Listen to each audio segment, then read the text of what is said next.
Bonjour et bienvenue jeunes guerriers. Aujourd'hui nous allons parler de mes Camponotus Fetchenkoi et de mes Camponotus Sanctus. Comme tu peux voir ici à l'image, c'est Fetchenkoi. Et comme tu peux voir, elle est en train d'exploser. Il y a de la ponte régulière, des larves de toute taille, des cocons, des ouvertures régulières. Franchement ça fait plaisir. C'est vraiment une espèce trop jolie. Elle n'est pas pour les débutants encore une fois, même si souvent c'est ce qui est dit dans les sites.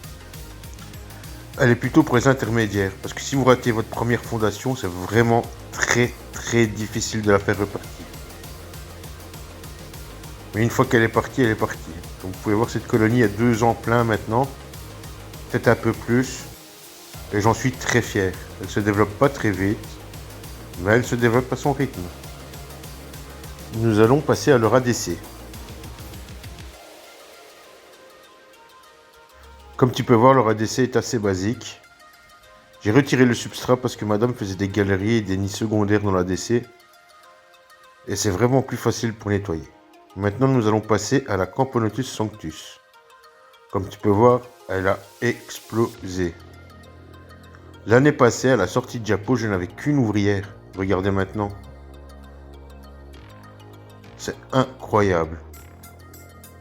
J'ai quelques majors, ils sont vraiment stylés, ils sont comme la reine. Certains médias aussi, les ouvrières sont beaucoup plus claires. Et comme tu peux voir, il y a des très gros cocons, de la ponte fraîche, des larves, tout stade de couvain. Cette espèce est très difficile à la fondation, mais une fois fondée, elle vous régalera parce qu'elle n'a pas besoin vraiment d'humidité. Je leur mets de l'humidité genre tous les 2-3 mois pour simuler une pluie. Le plus important est de lui mettre un petit coup de chaud en fondation, genre 30 degrés. Et après vous la maintenez à 28-27, c'est parfait. Donc bientôt elles auront un nouveau nid. Vu l'explosion du couvain. Maintenant nous allons faire un petit tour dans leur ADC. Comme vous voyez, il y a toujours du monde dehors. À l'inverse des Fetchenkoi qui sont plutôt nocturnes.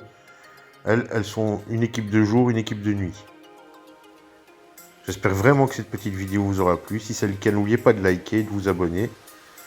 Ça fait vraiment plaisir. Un petit commentaire et voilà, l'affaire est faite. A très bientôt les amis.